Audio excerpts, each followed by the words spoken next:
Okay, so we'll begin this lecture with few numerical problems.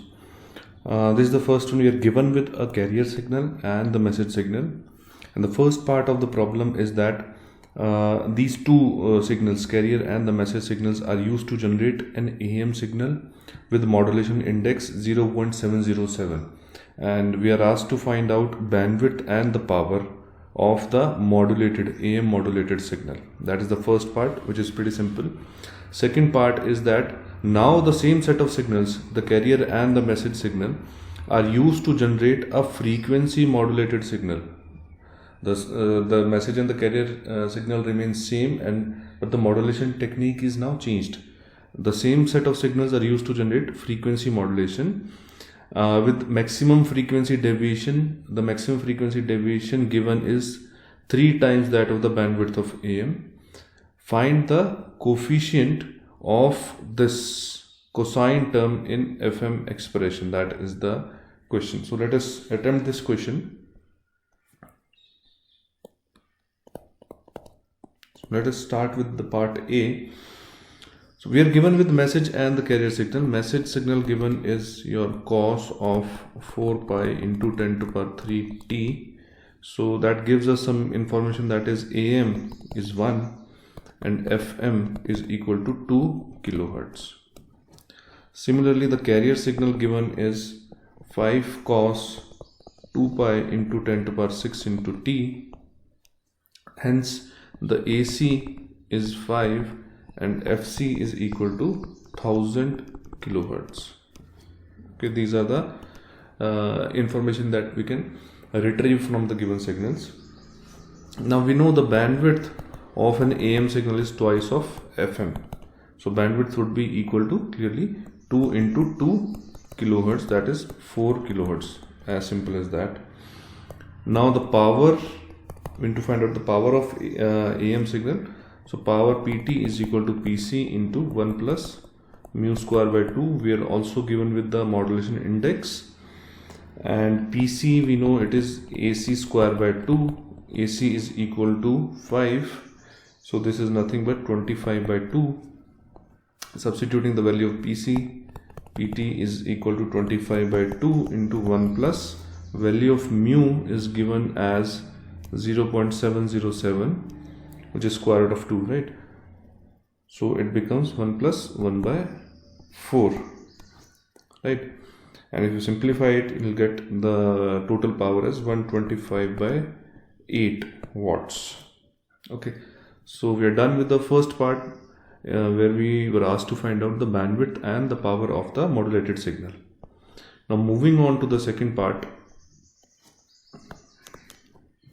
In the second part, same set of signals have to be used, MT and CT, and we are given with the maximum frequency deviation, that is 3 times the bandwidth of the AM signal.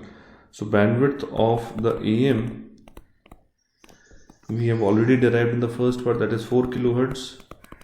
So it comes out to be 12 kilohertz. This maximum frequency deviation is 12 kilohertz for frequency modulated signal.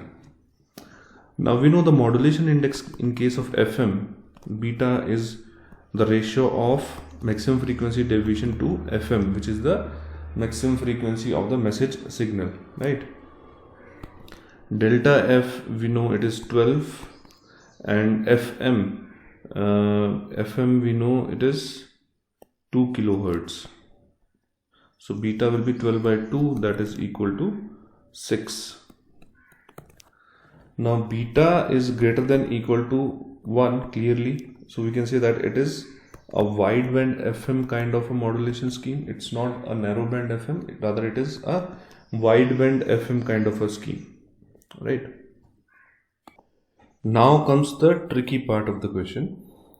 In the question we are asked to find out the coefficient of this cosine term, right, in the FM expression.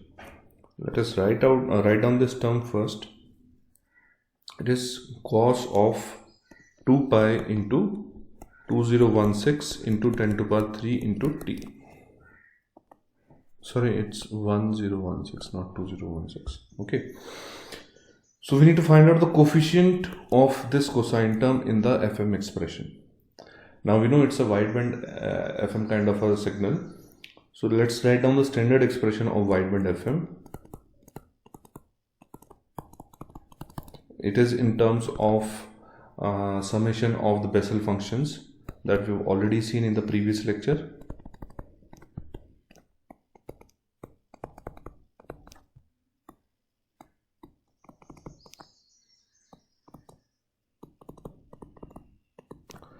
So this is your standard expression of wideband FM signal, right?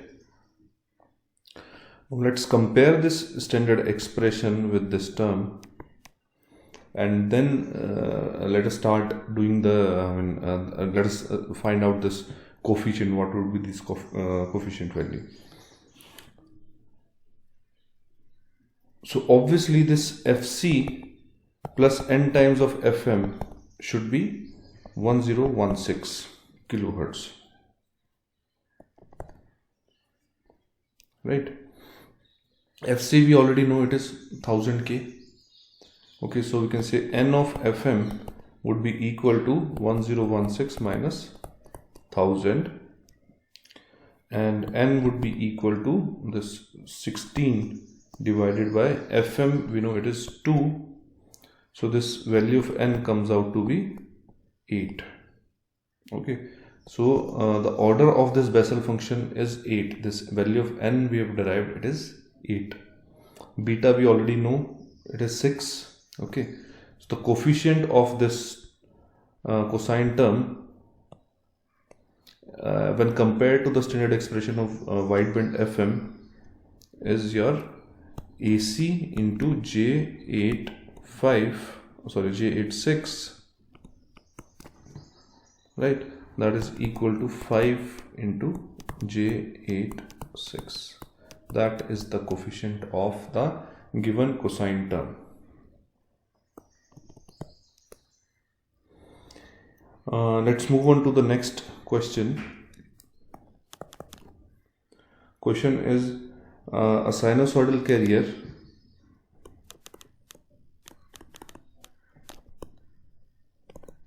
Let's write down the question first. Okay, so the next question is a sinusoidal carrier of frequency Fc is used for both amplitude modulation and frequency modulation transmitter, and the message signal frequency given is 5 kilohertz.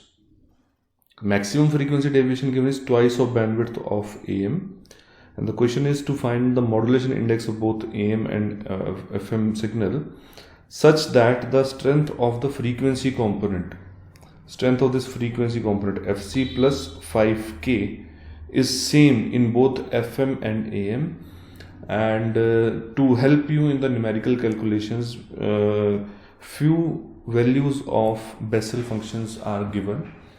Alright, let's attempt this question. So first of all, what would be the bandwidth of AM? It is twice of FM. FM given is 5 kilohertz, right? So this bandwidth would be equal to 10 kilohertz, right? Now this bandwidth of AM is linked to the maximum frequency deviation. It is twice of bandwidth of AM. So delta F will be equal to 2 into 10 kilohertz, that is 20K, right? Now we need to find out the modulation index of both AM and FM. So first of all, let us find out the modulation index of FM beta, that is ratio of delta F by FM. We know delta F is 20, FM is 5, so this comes out to be 4. Now we need to find out the modulation index of AM, right? And the given condition is that the strength of the frequency component, this Fc plus 5K, is same in both FM and AM, right? So obviously, if you carefully analyze the system, Fc is the carrier frequency, 5K is the message signal frequency, 5K kilohertz is the message signal frequency. So the frequency component, this is Fc, this is Fc plus Fm, Fc minus Fm. So this is the carrier component. If you remember this, there are three components: the carrier signal and carrier component, and the two sidebands, upper sideband and the lower sideband. So carrier component is present at Fc frequency. Upper sideband is present at Fc plus Fm, which is equal to Fc plus 5k in this case, and the lower sideband is present at Fc minus 5k in this case, right? So in the question we are given that the strength of the frequency component in AM and FM both is same for this component Fc plus 5k. So Fc plus 5k is clearly your upper sideband, right? So power of upper sideband or any sideband in AM is equal to power of sideband is equal to AC square mu square by 8, and this is the power of sideband in AM, and similarly the power of sideband in FM, and in particular the wideband FM, rather not FM, we should specify it is wideband FM, because the value of beta is 4, that is clearly greater than equal to 1, hence it is a wideband FM, is equal to your AC square by 4 into Jn square beta, right? And these two are equal according to the given condition. These two are equal, so we can say that AC square mu square by 8 is equal to AC square by 4 Jn square beta. So this is 2, AC square gets cancelled out. So this mu square by 2 is equal to J of 1, because we want to find out the power of the first sideband, that is Fc plus 5k. So order is value of n would be equal to 1. So J1 value of beta is 4, alright, square, and we are already given with this numerical value of this Bessel function J14, that is 0.37. So this mu square would be equal to 2 into 0.37 whole square. Mu will be equal to under root of this, right? You can simplify this and get the value of the modulation index of AM as well. Next we'll have a look at the generation methods of frequency modulated signal.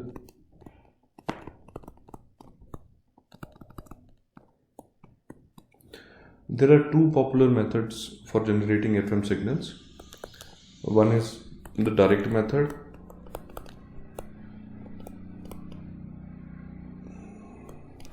and the second one is indirect method, or also known as Armstrong method.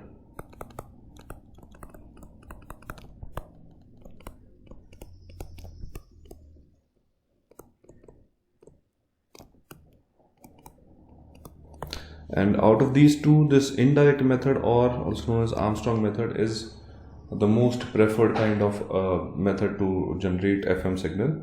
We'll begin with the first type, that is the direct method.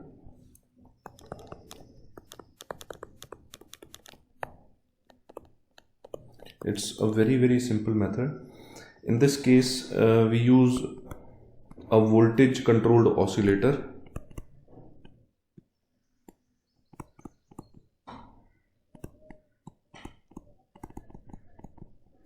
And we give input as, if you consider this VCO, voltage controlled oscillator, as a black box, and we give input as the message signal, the expected output is your frequency modulated signal. Okay, now let us analyze what exactly is this voltage controlled oscillator. It's a LC tank circuit, you can say. It's an oscillator which is controlled by the applied voltage.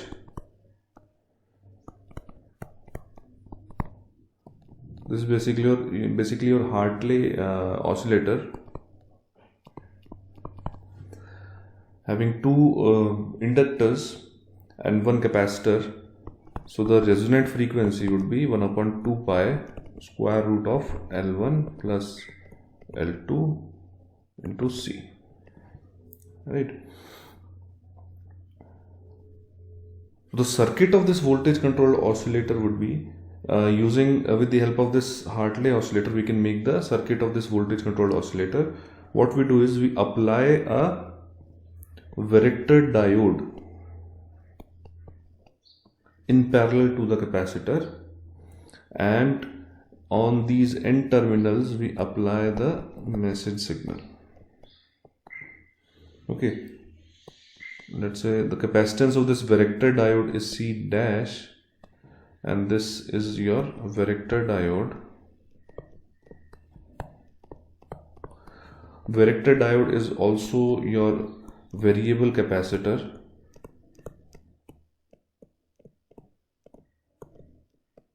Variable voltage capacitor.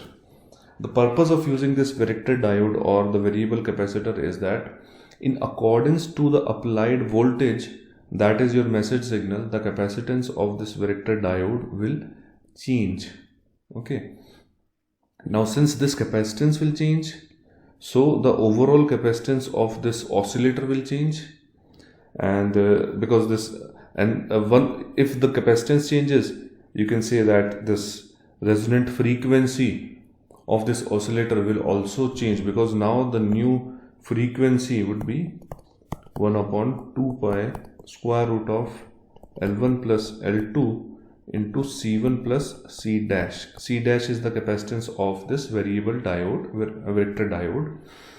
So in accordance to the applied message signal, this C dash, which is the capacitance of the vector diode, it changes, and due to change in this capacitance, the overall capacitance changes, and due to change in the overall capacitance, you can say the frequency changes.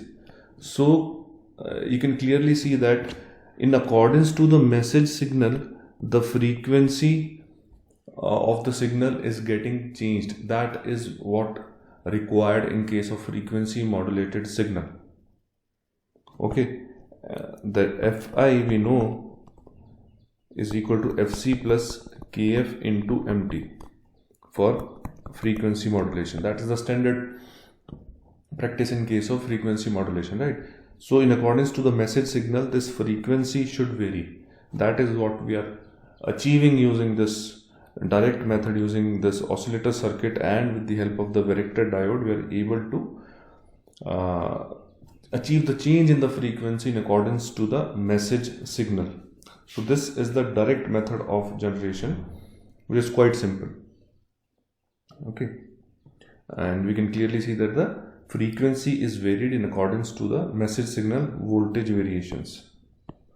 We'll make a note of it here. The frequency is varied in accordance to the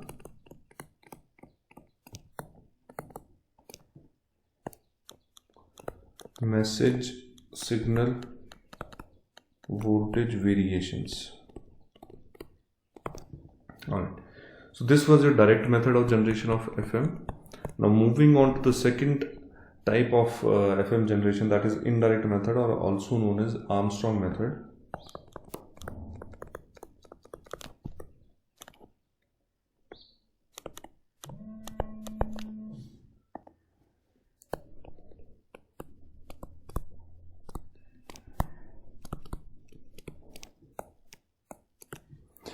In this case, in this method, the wideband FM is generated from narrowband FM. Okay, wideband FM is generated from narrowband FM. Let us see how. So first of all, we have a narrowband modulator, narrowband FM modulator. The very first stage will be of the narrowband FM modulator. We give input as MT and your carrier CT. The resultant expected is narrowband FM, and this is given as input to a frequency multiplier, and the expected outcome is wideband FM type of a signal. Now this frequency multiplier, this black box, it is nothing but, you can say it's a square law device followed by a band pass filter with appropriate pass band. This frequency multiplier, it is a square law device followed by proper band pass filter. That is your frequency multiplier.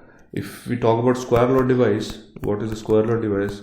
If we give input as, let's say, Vi, V1, and let's say output is V2, this V2 would be equal to A1 V1 square plus A2 V2 square, sorry, A1 V1 plus, the order keeps on increasing, plus A2 V2 square plus A3 V3 cube, and so on. Okay, this is the purpose of the square law device. Okay, let us look at the working of this thing. So just for an example, if you are using a squaring device, give input as let's say Vi, and that is equal to cos of 2 pi f1t. Okay, frequency component here is f1.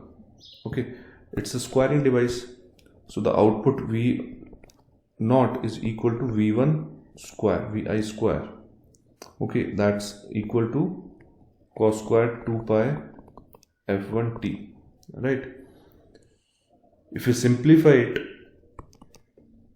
applying using some trigonometric identities, it is 1 plus cos of 4 pi f1t by 2. So the frequency component present in this output signal is clearly twice of f1. The frequency component present is twice of f1, and the multiplier order is 2. Value of n is equal to 2. The multiplier is 2. That is, it is squaring the incoming signal. So clearly one thing we can say, that if we are using a frequency multiplier, and let's say we are giving input a cosine signal, let's say cos theta, the output will be of the form cos n theta. The argument will be multiplied by the multiplication order n, right? So we know, if we look at the standard expression of frequency modulation, that is, it is equal to AC cos 2 pi fct plus beta times sine of 2 pi fmt, right? Now if we pass this signal through a frequency multiplier of order n, the resultant would be your AC cos n theta, right? So the resultant would be your AC cos of 2 pi n fct plus n beta times sine of 2 pi fmt, right? The argument is multiplied by n simply, which is nothing but your wideband FM type of a signal, alright, such that this n times beta should be greater than 1. So clearly, if we compare the input and the output parameter variation in the parameters, so let's make a kind of a table: input of frequency multiplier, and on the other side we have the output of frequency multiplier. Okay, so if we are talking about FC, if we are giving FC as the input, the output is n times of FC after passing through frequency multiplier. Beta, if the input is beta, the output would be n times of beta after passing through the frequency multiplier. That means in accordance to the order of the frequency multiplier, these parameters are also scaled accordingly, right? Then FM, if you look at the message signal frequency, here we have, if at the input we have FM, at the output also we have FM. So there is no change in the message signal frequency when we pass the FM signal through a frequency multiplier. Alright. The next is the frequency deviation, delta F. Delta F, we know it is equal to beta times FM, right? So FM remains same beat, but the value of beta is scaled by n beta, so the output it would be n times delta F, right? So these are the variations in the parameters when we pass a narrowband FM signal through a frequency multiplier.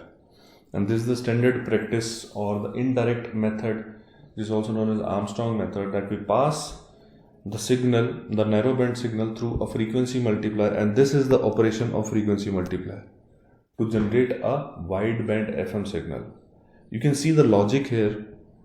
The difference between narrowband and wideband is what? The modulation index in case of NBFM, narrowband FM, is beta less than equal to 1. But the modulation index in case of wideband FM is beta greater than equal to 1. So we are scaling this modulation index n beta by this factor n. So if it is greater than 1, so obviously the narrowband FM turns into wideband FM. Let us have a look at a numerical problem that will give you a better idea of this concept. The question is, an FM signal is given. FM is given as, we are given with the expression of FM, that is 10 cos 2 pi into 10 to the power 6 t plus 0.2 sine 2 pi into 2 into 10 to the power 3 t. This is the expression of the FM signal given to us. And further it is given that it is passed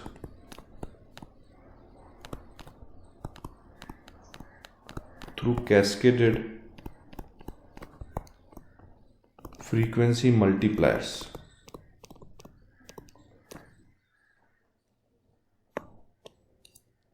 Cascaded frequency multipliers having multiplication order as 4 and 5 respectively. So obviously we are passing this signal through two frequency multipliers having frequency multiplication order as 4 and 5. And the question is, find all the parameters of FM signal. Find all the parameters of the FM signal at the output of each multiplier. That's the question. Let us try to attempt this question. The given FM signal is 10 cos 2 pi into 10 to the power 6 t plus 0.2 sine of 4 pi into 10 to the power 3 t. Right. If you compare it with the standard expression, that is AC cos 2 pi FCT plus beta sine 2 pi FMT, this is the standard expression we know. We can have the idea of different parameters, that is AC is equal to 10 volts, beta is equal to 0.2, FC is equal to 1 megahertz, FM is equal to 2 kilohertz. Alright, delta F, frequency deviation, is nothing but beta times FM, and that's equal to 0.4 kilohertz in this given scenario. Now let us analyze this signal after passing through each multipliers. Okay, So first we'll have a look at the signal after passing through n equal to 4. Alright. So AC is equal to 10 volts. So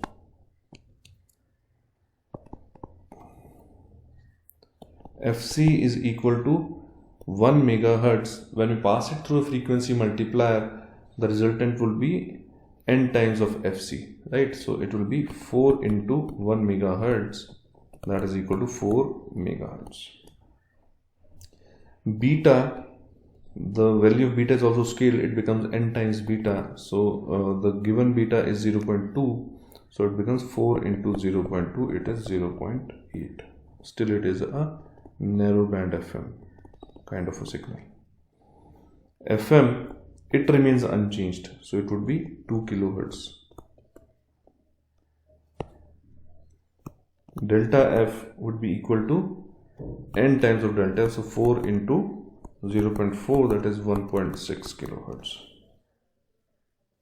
Now since it's a narrowband FM kind of a signal, so we can find out the bandwidth. Bandwidth is twice of FM, that is equal to 4K, and the total power would be equal to AC square by 2 into 1 plus beta square by 2. These expressions we have already seen in the previous lectures. So this total power comes out to be 100 by 2, 1 plus 0.64 divided by 2. You can simplify it, I think it comes out to be 66 watts. So these are the parameters after passing it through the first frequency multiplier having the multiplication order as 4. Now coming to the second step, after passing through now the second consecutive multiplier with order n is equal to 5, what will be the values? AC will remain unchanged, that is 10 volt. FC will be equal to now n times of FC. So the previous FC was your 4 megahertz, so n times of FC becomes 5 into 4 megahertz, that is 20 megahertz. Beta becomes n times beta, so 5 into previous beta, that was, the previous beta was 0.8, so it becomes 4. Hence now you can say it becomes wideband FM type of a signal. Earlier it was, in the previous case, it was still narrowband FM, but now it becomes a wideband FM. FM will remain unchanged, that is 2K. Delta F will now become n times delta F, that is equal to 5 into 1.6, that is 8K. Bandwidth will not be twice of FM here because this is for narrowband FM. So the bandwidth in case of wideband FM is, we know that it, using Carson's rule, it is twice of beta plus 1 into FM. If we substitute the values of beta and FM here, it comes out to be 20 kilohertz. The total power PT in case of wideband FM, we know it is AC square by 2, which is your 50 watts. Alright, so these are the values of the parameters after passing the narrowband signal from two consecutive cascaded frequency multipliers having multiplication factors 4 and 5 respectively. Thank you.